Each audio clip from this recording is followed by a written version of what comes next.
Welcome in the latest episode of the Five on the Floor podcast on the 5 Reasons Sports Network. Make sure to check out 5reasonsports.com. Spell it out, F-I-V-E, reasonsports.com, where you can find not only links to 5 on the Floor, but also to 3 yards per carry, which just cleaned up during the NFL draft. They ran circles around everybody else covering the Dolphins. Also, check out 5 Rings Kane, Cinco Razones, the Shula Bowl podcast, Light Skinned Opinions, Ballscast, everything else we have there. That includes our YouTube feed, stories, columns, and our merchandise. We've got a ton of new Tua stuff. We were very happy that he got drafted because we have a Tua shirt that's our best seller there, but we've got 4 new ones.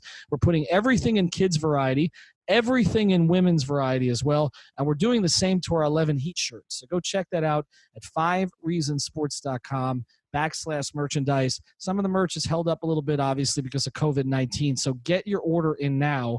The sooner you do it, the quicker you'll get it. Also want to thank all of our sponsors, including the Gonzalez and Tybor Law Firm, which is a sponsor of this episode. You can find them at bankruptcyisgoodforyou.com. That's bankruptcyisgoodforyou.com. They represent clients in South Florida, but also in Orlando, Tampa, and Fort Myers.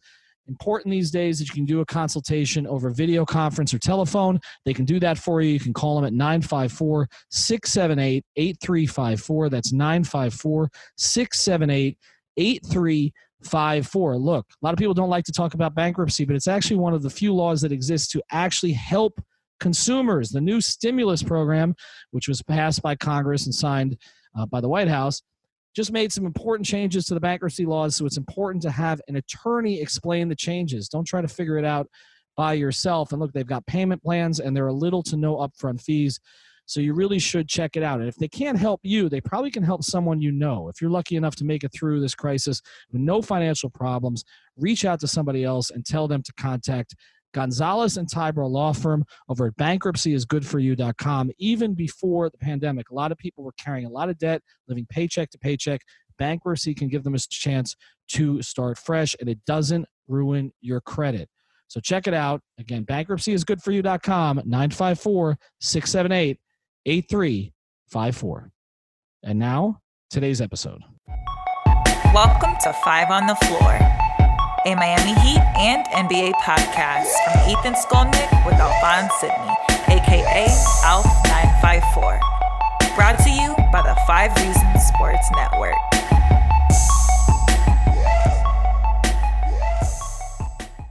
All right, Ethan Skolnick back on the 5 on the Floor podcast.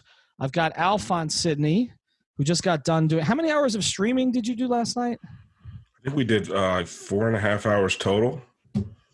Now, I had to do this. Now, I mean, the 2 previous nights, we did big NFL draft shows. We had you were not one of them, but we had, I think, 21 contributors over 2 nights, okay? All the 3 yards per carry guys, Josh Houts, Louis Sung, Kathleen Noah, and Ryan Lasner, whose reactions made it to a CBS Sports Instagram post, okay? Like, we were everywhere during the draft. Our guys nailed it. It was all great. You were not part of that.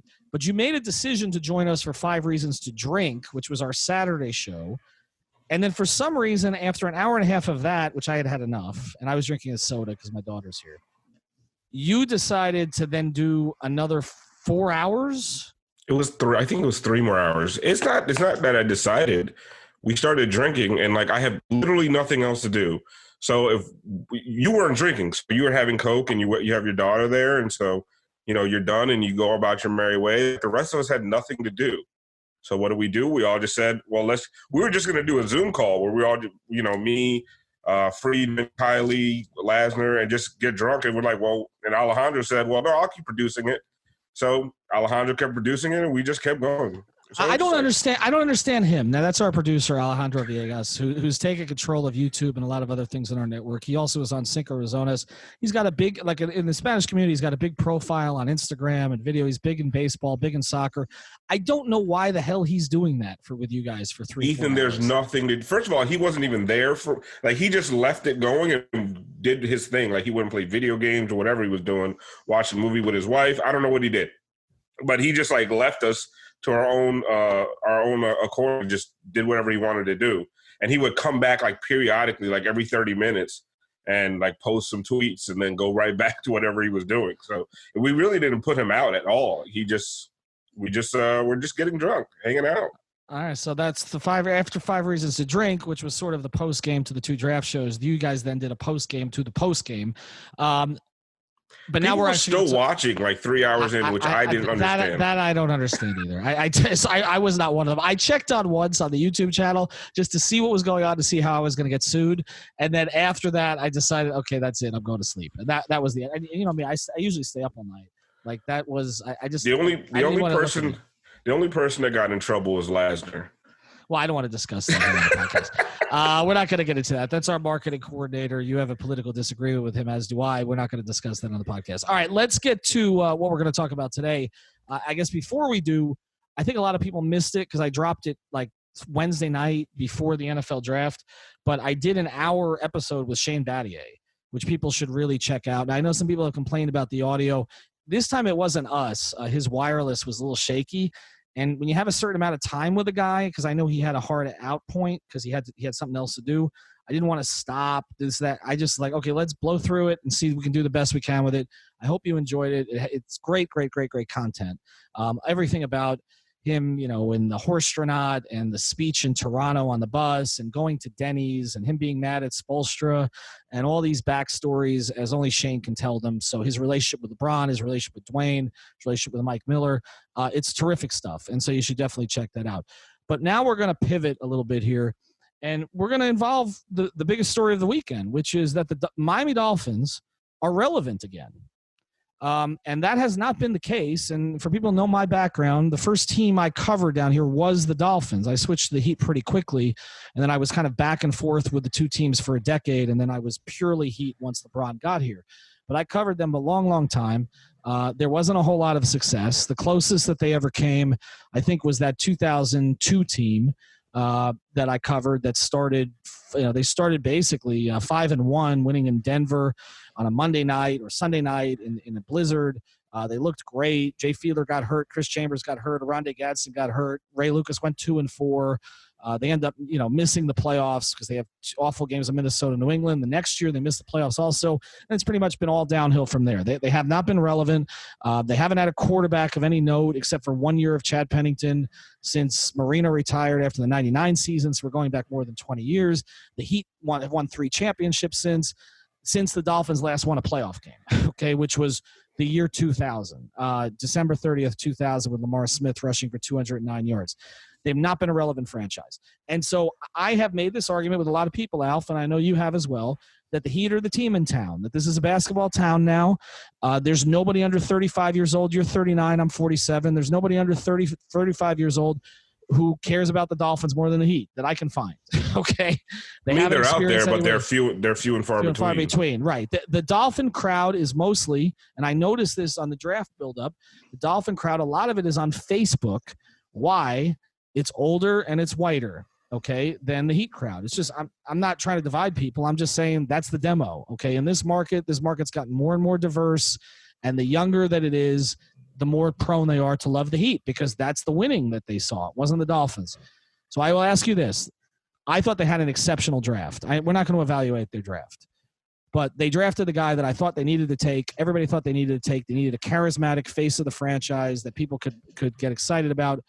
And Tua is it. So I will ask you that. Are they now a threat, in your view, to sort of take what used to be their crown in this market back from the Heat? I mean, this market is about one thing. It's about success. It's about winning. It's about championships.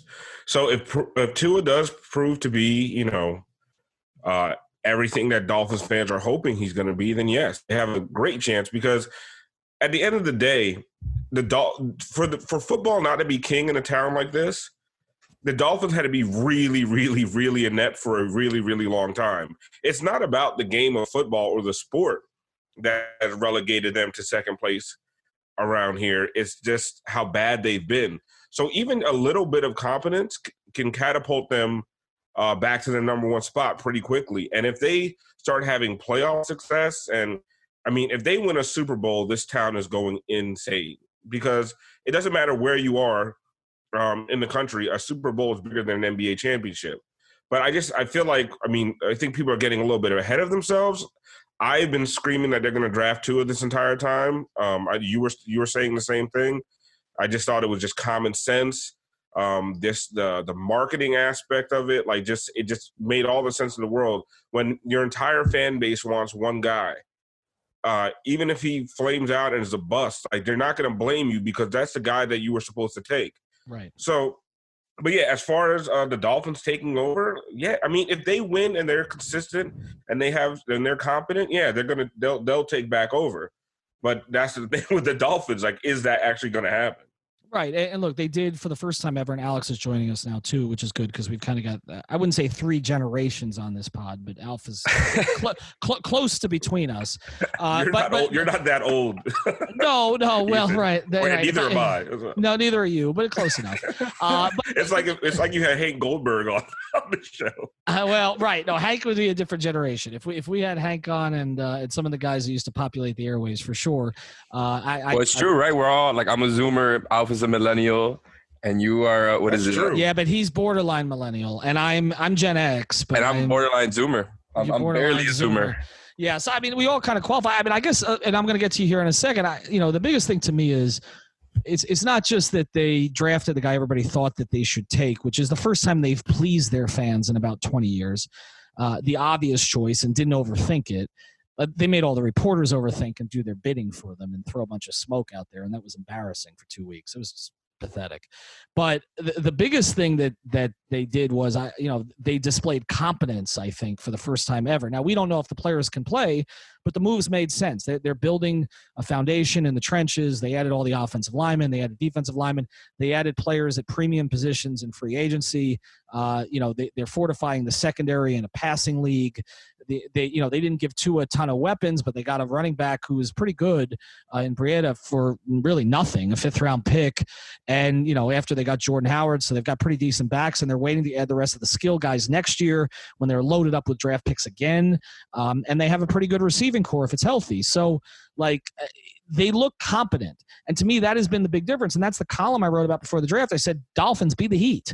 Be aggressive. Okay, do what Riley would do. All right, go get your guy and then build around that guy. It appears they've finally done that. So, Alex, I'll go to you. You are a Dolphin fan in addition to a Heat fan. But you're not as much of a Dolphin fan as a Heat fan. And I feel like that is your generation. Yep. Is there anything that can be done? Like, are you always going to love the Heat first? Like, if the Dolphins going to win 2 Super Bowls, are you always going to love the Heat first? Well, yeah, it's different. That's 100%, right? Because you can't replicate the childhood stuff, right? And growing up, like, that's how it's always been, right? I was born in the later years of Marino. I obviously didn't see it. Same way with the Heat, right? I was born during those Alonzo years, but because of that, I grew up with the Heat only being the consistent good team in town. I ended up favoring basketball. I love the sport, and then the Heat were always successful. So, all of that stuff was always there. I always linked them with positive emotions all the time, whereas the Dolphins and Marlins, like, disappointment and negative emotions. So I was so happy the other night when they picked Tua because of everything, right? Because of everything Alf was saying just now, is that's who everybody wanted you to pick. It's the guy from Alabama. Statistically, he was the best quarterback on the board. And it's just awesome to see them get a franchise type of player if he ends up turning out to be that way. And I was literally thinking about it last night. I'm like, oh, this is going to be the thing that ends up swinging it towards the Dolphins. I swear I was thinking about it. Because if Tua pans out and they're good in a couple of years, I think it's going to go right back to being a football town. Like, that's there. That's still there. That population is still here. And they will ride for the Dolphins once the team is really good again. It's gonna get crazy at the Hard Rock. Well, it's been described as a latent football town now. Like you said, it's under the surface. It's bubbling and waiting for something good to happen. But the people still care. They're still always no. They do care. But again, I think it's generational. Like, they do care. But I see who's in my mentions, and it's like, I would say on average that if you talk about the passionate fans for both teams, it's probably a 15-year age difference in terms of the median age. Well, I think the question that you really have to ask is, will the Dolphins ever be able to get the young fans back? I think they will.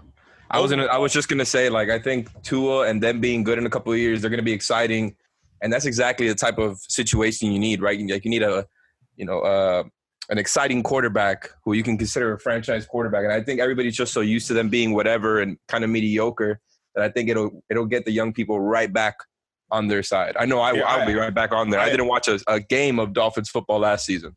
I agree with you there. I think if But like I said before, it's about success. The name Tua, I'm not going to try to pronounce his last name because there's an N in there that I just don't see. No, it's Tagovailoa, right? No, I thought it was like Tagovailoa, like Tagovailoa. Yeah. But where's the N anyway? There is no N. But it's about okay. Well, you and I can't pronounce Giannis's last name either. So and look, that's a conversation. We're going to have that conversation before the end of this pod because that could swing it right back to the Heat. Okay, very possibly. And I did have some conversations with people at the Heat this week. I have a little more clarity about how they're approaching the salary cap situation going forward with COVID-19.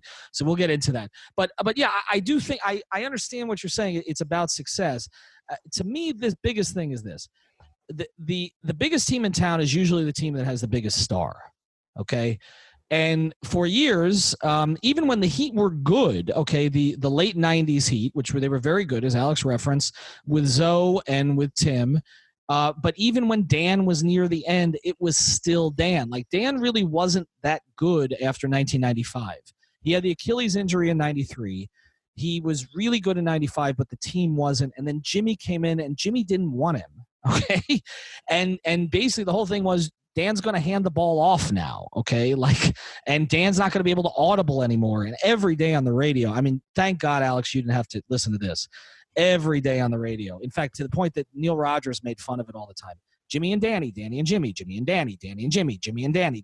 That's it. Every day. Every single freaking day. Drive time. Play the hits, Ethan. Play the hits. That's what it all was. Jimmy and Danny. And it was what their relationship was. And it was clear Jimmy didn't want Danny. He wanted to build his own program. And he got halfway there. He got halfway there with Jason and Zach and Pat and Sam and that core.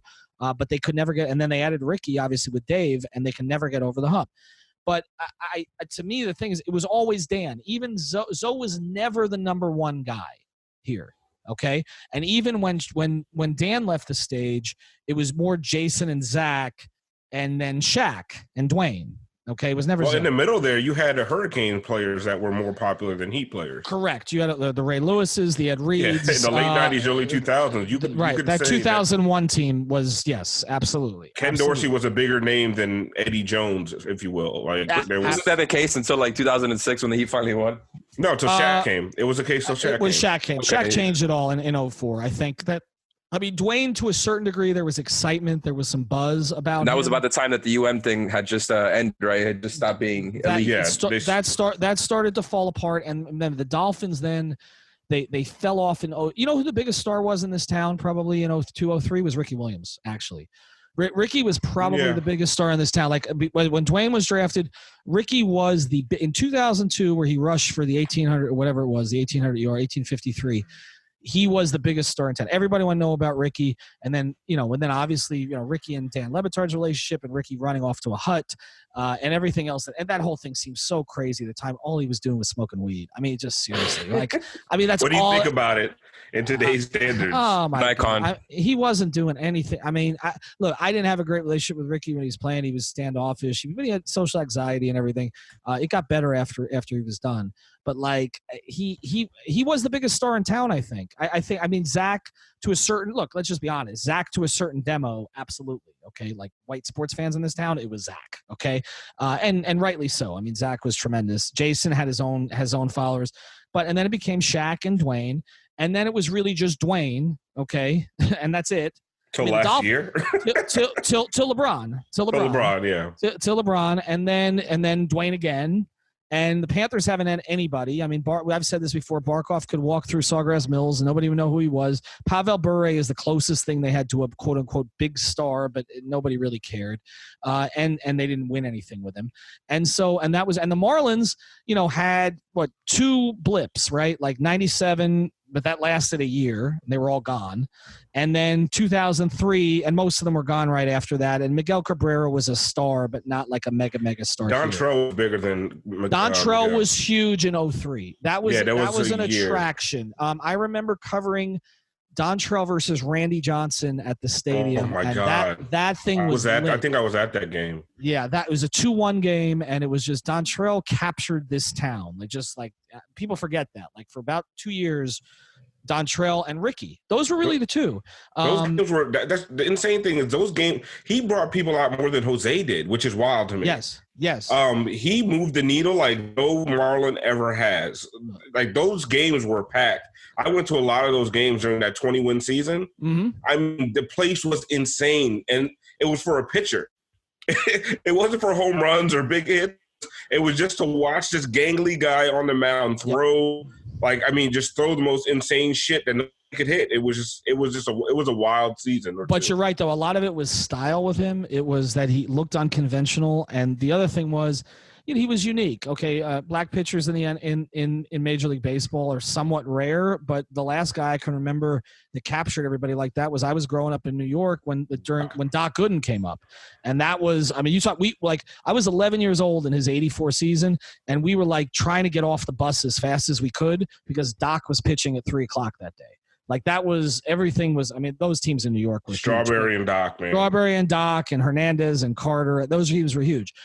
And baseball is not like that anymore. But yeah, Dontrell captured people. But I guess the big point to make here is it's always about the biggest star in the market.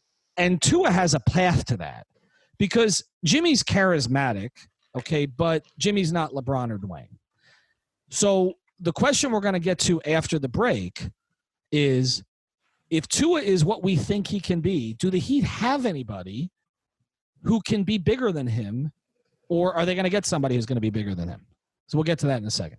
All right, guys, before we get back to the show, I want to welcome everybody to our newest sponsor, Apollo Leaf. Okay, Apollo Leaf provides top-of-the-line premium CBD extracted and then formulated for maximum benefit. Apollo Leaf offers unique products like their sleep sprays and energy sprays, which are especially useful for this current turbulent time, right? People ask me all the time, Alf, why CBD? Well, CBD benefits include anxiety reduction, increased focus, sleep assistance, pain relief, and more. Apollo Leaf is based out of Miami, so they're local, and they only source ingredients from top farms in the USA. Apollo Leaf uses broad-spectrum CBD that includes all the benefits of the cannabis plant, but removes all the THC. So go now to www.apolloleaf.com and use code HEAT at checkout for 25% off your first order. That's right, guys. The code HEAT, H-E-A-T, your favorite basketball team, and that's 25% off at ApolloLeaf.com, APOLLO Leaf.com. Now back to the episode. All right, back on 5 on the floor. So after Tua was picked, and people know that our Twitter account tends to skew towards the Heat. Okay, I would say, again, this is demographic. Twitter tends to be younger than Facebook. My demo tends to be more Heat than Dolphins. People forget I covered the Dolphins. And so, people who cover the Dolphins for our network are always complaining that, whenever I put up a poll, it doesn't matter what it is. It could be, who do you like better? I don't know, Jay Crowder, or I pick the best player on the Dolphins, and it'll be the Heat player. It's always going to be the Heat. So I put this up. Now, again, this was after, the euphoria of the Tua pick. But I said, who's going to be the big – if both stay healthy, they're both 22 years old. If both stay healthy, who's going to be the bigger star in this town, Tua or Bam? What do you guys think the results were? It was Tua in a landslide. I even voted Tua. Same. Both Alex and I are huge Heat fans, and I think no matter what fans, I'm a Dolphin fan at all. Like, I can't stand the Dolphins for the most part. And if we both pick Tua, I mean, come on, like what's the average sports fan going to say? 70% Tua, last I checked, with about 3,000 votes. Now, part of that is euphoria of the pick. Nobody's even seen Tua play in the NFL. We may not for another year, and I wonder how that affects this. But also, the quarterback in a town is typically the biggest star, right? I mean, yeah.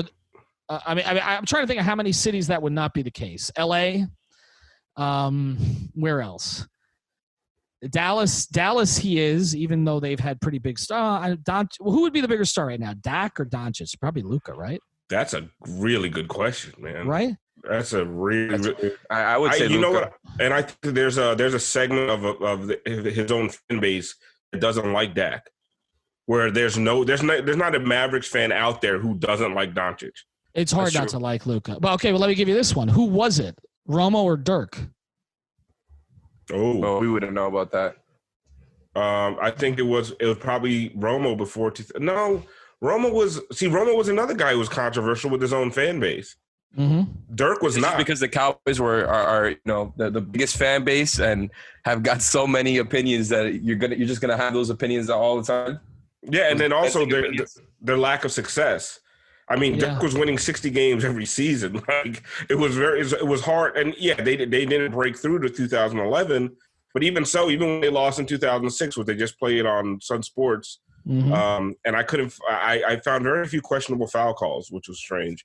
Me too. Like if you go back and watch, like there's nothing there. There's absolutely nothing there. A lot of guys who couldn't guard Dwayne. Yes. Because they kept putting 2 on Shaq. We've talked about this. Like, but there's another podcast where we should one day just break down every game and talk about what you would call a controversial call. I mean, the most controversial calls were going both ways. Anyway, but that's a whole other conversation. Mm-hmm. But Dirk was always beloved. Like even when Dirk failed, everyone made excuses for him because he was putrid in those finals, the last 4 games. He couldn't hit the side of a fucking building. And I mean, Udonis Haslem, who's 4 inches shorter than him, locked him up. But Dallas fans always made excuses for Dirk. They never made excuses for Romo. I mean, as a Giants fan, I would tell you right now, Romo was a better quarterback than Eli. Oh, I agree with that. And I don't think it's really that close either. No, I agree. It's just that, Eli won the 2 Super Bowls. But yes, other than that, he was. But I wonder if that was a national-local debate, though, because I wonder if that was I think locally it was Dirk was more popular, but nationally the Cowboys have so many, are a national team that I wonder if nationally it was more them. I mean, let's look at some of the other teams. In Boston, it's been Brady for 20 years. I don't think it's really mattered who this Pierce, Garnett. I think it's still been Brady, right? Like it's right. That would be an accurate statement. Los Angeles, I mentioned. San Francisco. Larry Bird is still bigger than Brady.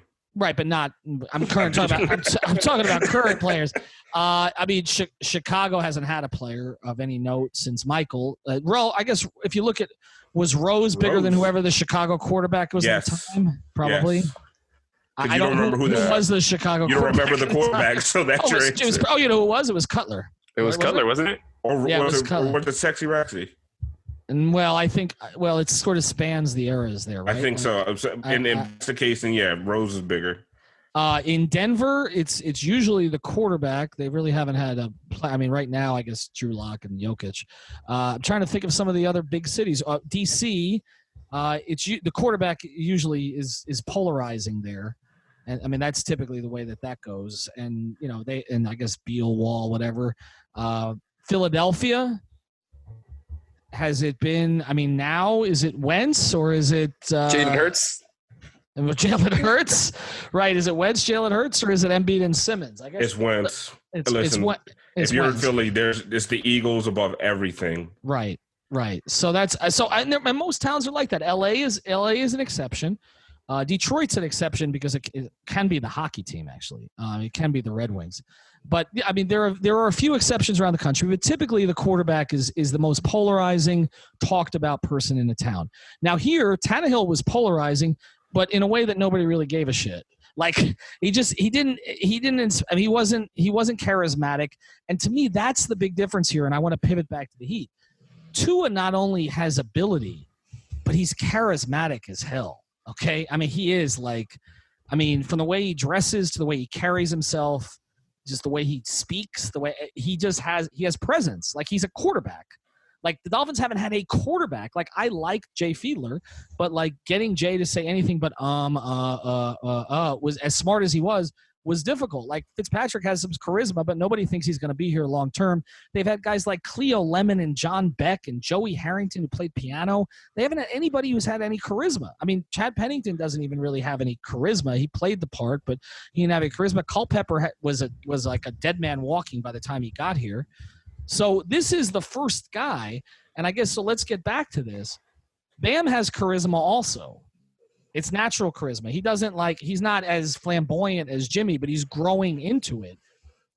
Can he become if Tua is what we think Tua can be, can Bam become great enough with his personality to be the biggest star in this town? Is it even possible in your view? I think he's such a low key guy, man. Like he does have a great personality. Like he's not boisterous. He's not Myers Leonard. He's not even Jimmy when it comes to that. Like he's just like really, really good, nice kid. Like he's humble. Like it's almost like he's too humble to even ever approach that status.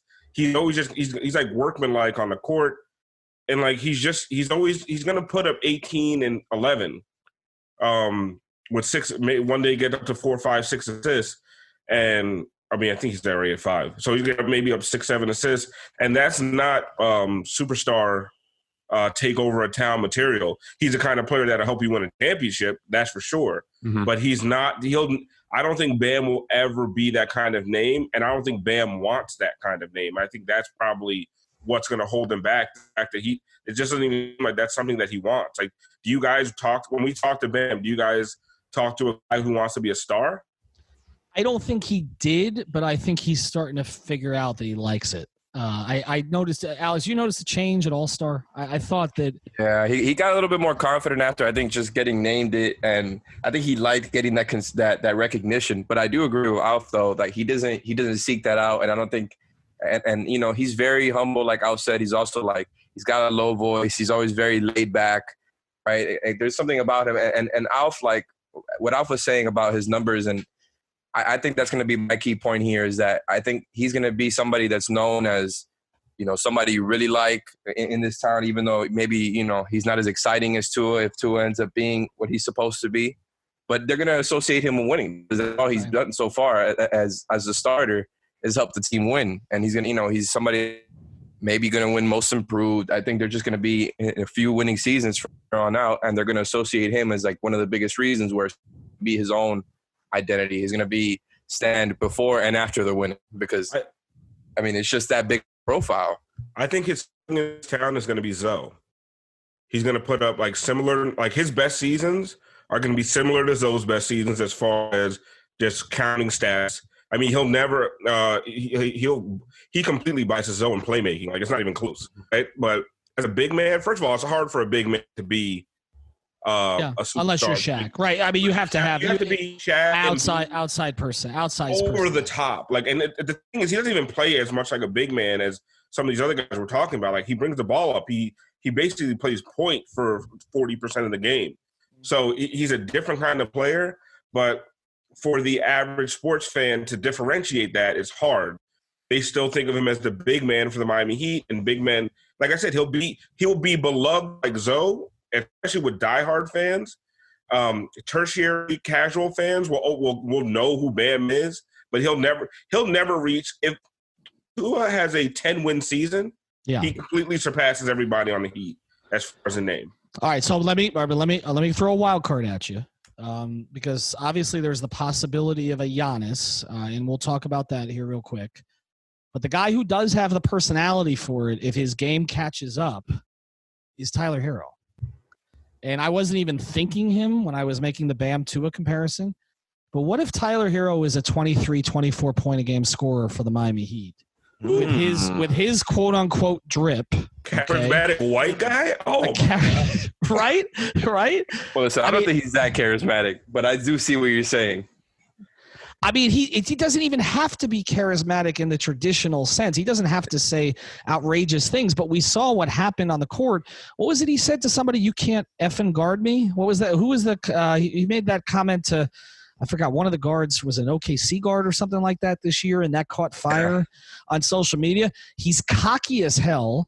When you on the watch, floor, when it matters, on the floor, okay? I mean, taking that, like, you know, big balls 3, okay, when they didn't need a 3 against Philly. And I'm watching talk about euphoria. Right, and I'm watching Tua highlights, and I'm watching Tua run around and make throws he shouldn't make, and I'm just thinking the guy that resembles the most on the court for the Heat is Tyler Herro. It's not Jimmy. I like not that. Bam. And also, like you said, and let's just not get around it, he's got the white boy thing too. And he's a white kid who doesn't act like a white kid, which is like the best of both worlds. He feels to everybody. He feels to everybody. Like, the white kids are going to love him. The black kids all love him. Okay, I can already tell on social media and everything that they, quote unquote, a word we use in our 5 Reasons to Drink, they stand for him already. I don't know. To me, he's more likely than Bam. I agree with you. I think Bam will always be the great complementary piece, the unbelievable complementary piece, the guy you want playing with somebody, but he's more the Scotty. I don't, in terms of personality being the forefront. I think it's more Tyler. But let's get to this one real quick, and then we're going to head out. We're going to talk about some NBA ramifications on future podcasts this week. I want to save that stuff so we got enough material. But let's just look at it this way. What if they get Giannis or Beal? Giannis would be the biggest star. Yep. Beal would not. Agreed. Both this is also we're couching this saying that Tua is going to be successful. Right, and that's my assumption. Right, yeah, if he's not successful, it doesn't matter. Right, we're assuming playoff burst. We're assuming a couple, at least getting to the second round, like in the next 5 years, getting to the second round in the next 5 years, and 3 playoff appearances is super successful for him. I'm assuming he's a Pro Bowl quarterback within. If he's a Pro Bowl, yeah, but he can't surpass Giannis. If Giannis comes down here, Giannis is the biggest name in South Florida. In South Florida or internationally? Because first thing, Giannis does not have a LeBron outsized personality. I mean, he doesn't have a Shaq, but not even a LeBron outsized personality. He doesn't even have a Dwayne personality. I mean, Giannis is pretty. But is that because he's still in the early stages of his career? Like, I don't remember. I just think it's him being that way in the first contract. You know? No. But I mean, I had conversations with both when they first came in, with LeBron, with Dwayne. I covered Dwayne. Covered Giannis. I can tell you Giannis was the quietest. I mean, I wasn't around Giannis as much, but I interviewed him a handful of times his first 2-3 years. I mean, he was as humble as you could possibly get. He still is. I mean, he's funny. He takes some shots now at James. They all seem to be at James Harden for some reason. But like, he's not. But LeBron. honestly, like he's not a guy who, when he says something, everybody like with LeBron couldn't breathe without it like leading Bleacher Report. Yeah, but Tua's not going to be LeBron either. Like honestly, when I hear Tua speak. He's as humble as I think he's as humble as Giannis. I mean, he's just a really nice kid. But but they both do things on the field or the court that, like, I mean, when Giannis was putting the crown on his head, talk shit to LeBron, like, oh my God, that man. was amazing. Could you imagine if that was in Miami? That might have been the moment of the season, right? The problem is he's in Milwaukee. Right. You're talking about a guy with the game of Giannis, who's already an international superstar, already considered top 3 player in the NBA. And then you put him in a city like Miami, and the way that the screaming, the yelling, all the like the Bosch roaring kind of stuff that he does on the court, I mean, he would take this town overnight. Like he would be the biggest overnight. Well, I look at it like internationally. And he's more established than Tua as well. And they'd be winning right away at a high level. Yeah. He's just more established. It's almost not even a fair comparison. Okay. You know? But why do we say no Beal? Because he doesn't have that kind of charisma, basically. I mean, he doesn't have the charisma or the name. Like, you know, I think a cat. It's silly. I think it's because he plays for the Wizards. But when you look at his numbers, they're so insane. I know. But like he's not like casual fans don't know who he is. Right. I'm not casual fans. Like non-basketball fans don't know who he is. Right. No, and Jimmy has a bigger personality than him. I mean, there's no. I mean, no question. And Jimmy has a bigger personality than Bam. The reason I'm not really mentioning Jimmy, a part of it's age, and part of it is just his style of game. His style of game is not flash. Like we're surprised when he dunks. Like that's not. Especially not in Miami. Like he's not even trying to be the scorer. Like in Chicago, he was trying to be the primary scorer. There's a little bit more flash there. But here it's not. He's the point guard.